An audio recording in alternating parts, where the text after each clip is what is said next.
আজকে এই বৃষ্টি বৃষ্টি বিকালে ইচ্ছা করলো একটু হালকা স্ন্যাক্স কিছু খেতে, তাই জন্য চলে এসেছি ওয়াও মোমোতে। আর এখানে দেখো প্রাইস চার্টটাও আমি তোমাদের জন্য তুলেছি, কিন্তু এইখানে যে প্রাইস চার্টটা দেখছো এরপরে কিন্তু জিএসটি অ্যাড হবে। আর আমি তো অর্ডার দেবই, আর তার আগে একবার প্রাইস চার্টটা দেখে নিই, নিজেও দেখে নিই আর তোমাদেরও দেখাতে থাকছি।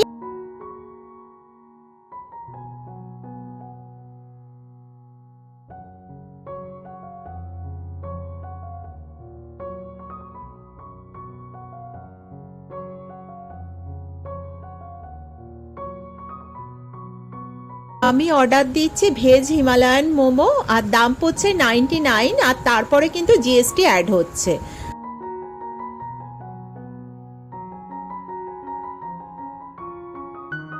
99 রুপিসে 5টা মোমো, আর এসেই গেছে এই যে দেখো। আর এমনিতেই গরম গরম মোমোটা তো খেতে ইচ্ছা করছে। তোমাদের সঙ্গে আবার দেখা হচ্ছে এইরকমই কোনো ভিডিও নিয়ে বা শপিংয়ের কোনো ভিডিও নিয়ে।